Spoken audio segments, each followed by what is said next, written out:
त्या गवेशी उपासकाच्या मनामध्ये असा विचार आला की अरे, मी सुद्धा शिलामध्ये कच्चा आहे आणि माझे 500 शिष्य सुद्धा शिलामध्ये कच्चे आहेत, तर मला नक्कीच काहीतरी विशेष असं काही वेगळं केलं पाहिजे. स्वागत आहे आपल्या सर्वांचं. हे बुद्धा टीचिंग चॅनल आहे. यावर बुद्ध आणि त्यांच्या संपूर्ण शिकवणीवर आणि शिक्षेवरती धम्मचर्चा होते. आपण सर्वजण बुद्धा टीचिंग चॅनलचा लाभ घ्यावा.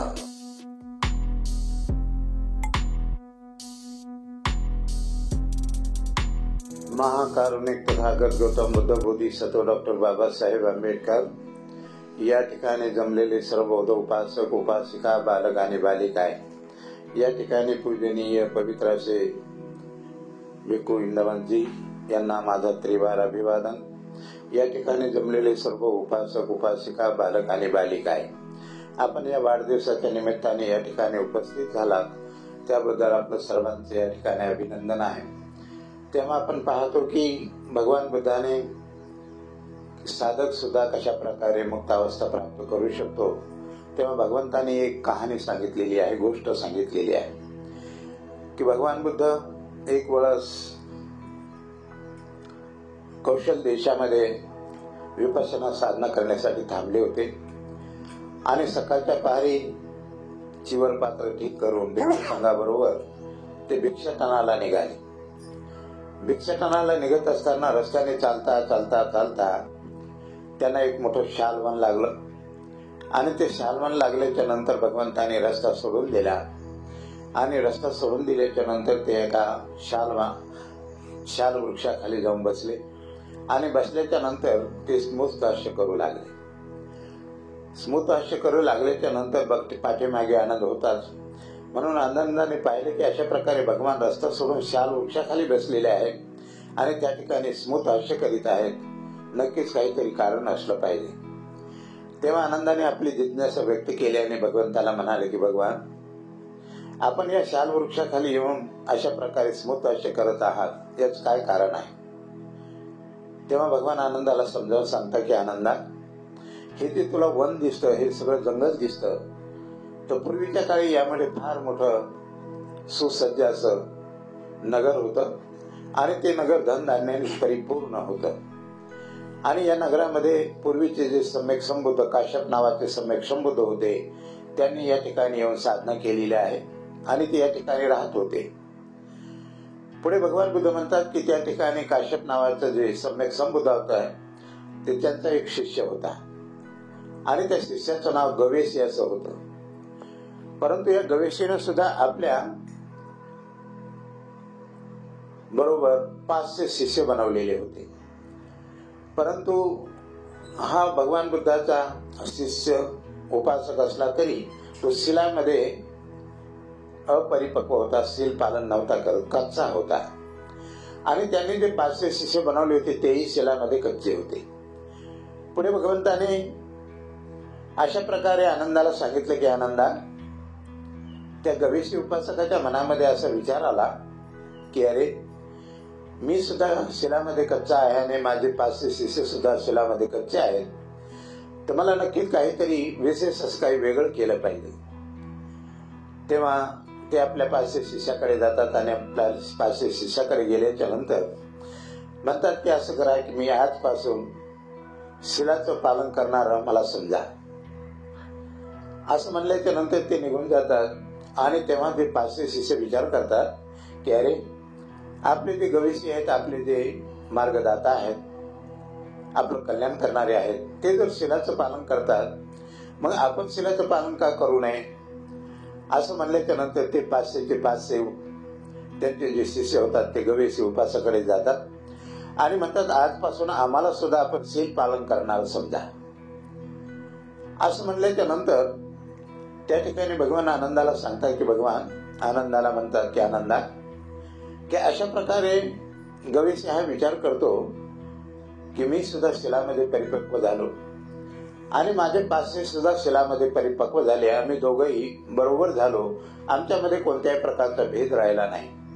परंतु मला याच्यापेक्षा विशेष काही असं करता आलं पाहिजे, केलं पाहिजे.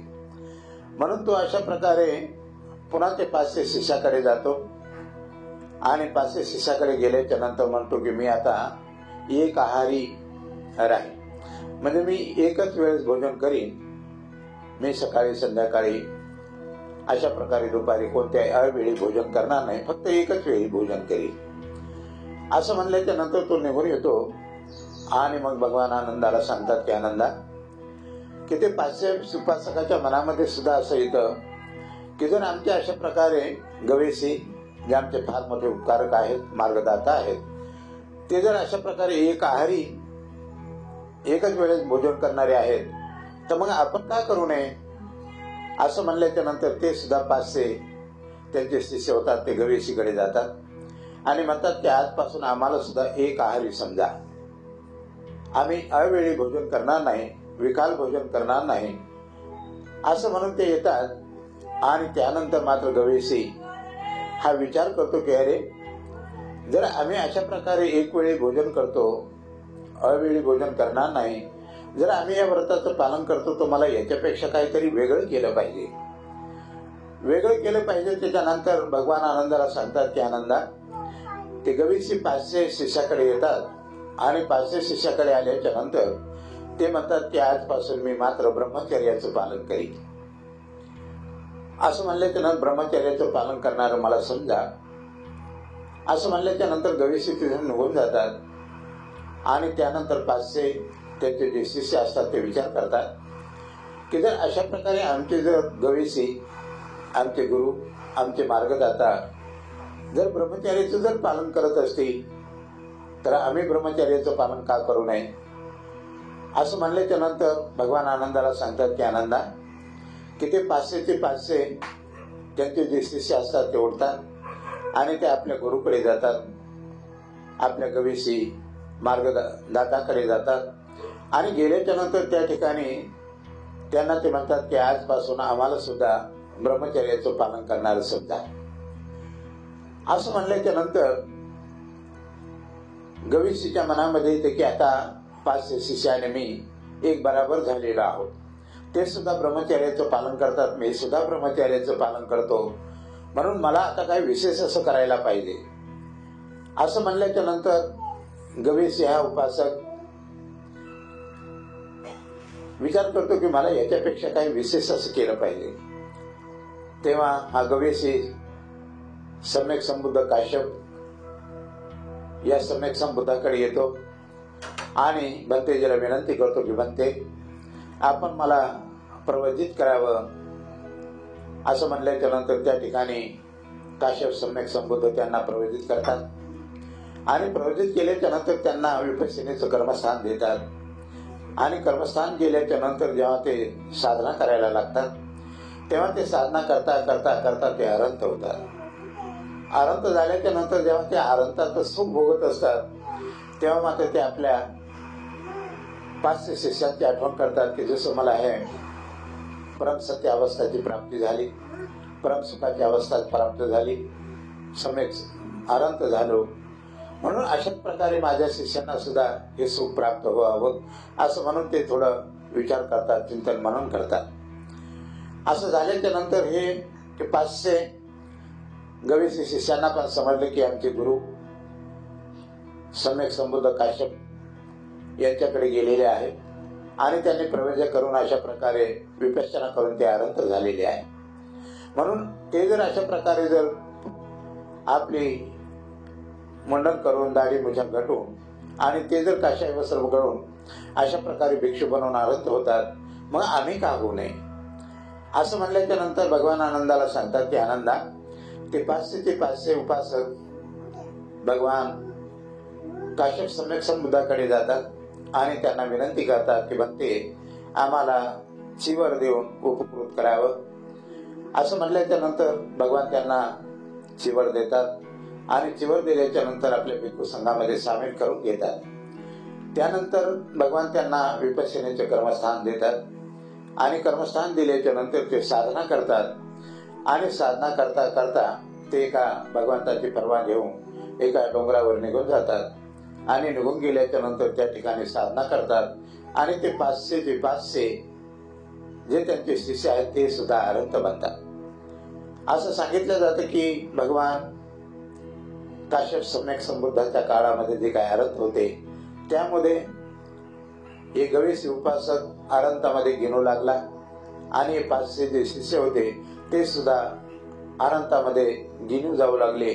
अशा प्रकारे आपण सुद्धा उपासकाने अशाच प्रकारे जर आपण अभ्यास केला तर आपण सुद्धा थोडं का होईना स्टेप बाय स्टेप जर आपण अभ्यास केला तर आपण सुद्धा अनंत अवस्था प्राप्त करू शकतो. म्हणून अशा प्रकारे आपण पाहतो की जे काय आपण प्रवचन ऐकतो तर भगवान बुद्धाने म्हटलं की प्रवचन ऐकणं उत्तम मंगल आहे. परंतु आपण केवळ प्रवचन ऐकलं आणि त्याच्यावर श्रद्धा ठेवली आणि पुढचं जर पाऊल आपण नाही टाकलं तर ती अंधश्रद्धा होऊन बसते. आणि अशा प्रकारची अंधश्रद्धा जर झाली तर मात्र आपला काही उपयोग होत नाही. म्हणून अशा प्रकारे आपण पुढचं पाऊल टाकलं पाहिजे आणि प्रवचन ऐकून पुढचं पाऊल टाकलं पाहिजे. आणि ते म्हणजे धारण करे सो धर्म. जो धर्माला धारण करतो धर्म त्याचं कल्याण करतो. जो धर्माला धारणच करत नाही धर्म त्याचं जराही कल्याण करत नाही.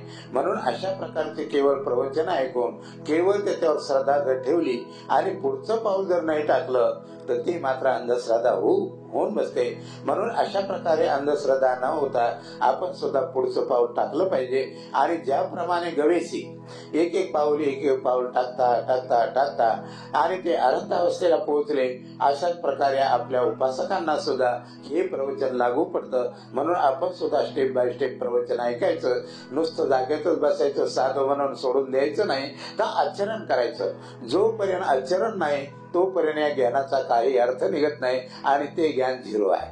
म्हणून याचं आचरण सर्वात महत्वाचं आहे. म्हणून भगवान बुद्ध आपल्या प्रवचनामध्ये नेहमी म्हणतात की धारण करे सो धर्म.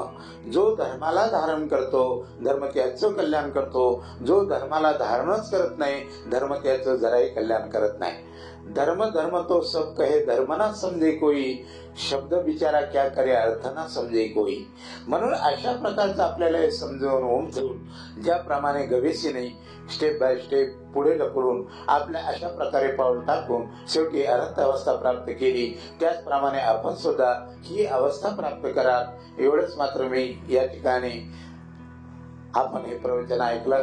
प्रवचन ऐकून गवेसीने ज्याप्रमाणे मुक्त अवस्था प्राप्त केली त्याचप्रमाणे आपण सुद्धा करावी. एवढंच बोलून मी या ठिकाणी थांबतो. मंदिरजीने मला बोलण्याची थोडी संधी दिली म्हणून थोडक्यात हे प्रवचन आपल्याला या ठिकाणी समजावून सांगितलं. प्रवचन आपल्याला समजलं असेल की कशा प्रकारे आपण पुढे पाऊल टाकत मुक्त अवस्था प्राप्त करायची. एवढंच बोलून या ठिकाणी रजा घेतो आणि थांबतो. मना सर्वांनी साधू साधू. बुद्धं नमामि धम्मं नमामि संघं नमामि. सर्वांचं मंगल हो, सर्वांचं कल्याण हो, सर्वांना आयुष्यभर सुख आणि बलाची प्राप्ती हो. खूप मंगल हो, खूप कल्याण हो. साधू साधू साधू. बुद्धं नमामि. बुद्ध को नमन करता हूँ. धम्मं नमामि. धम्म को नमन करता हूँ. संघं नमामि. संघ को नमन करता हूँ.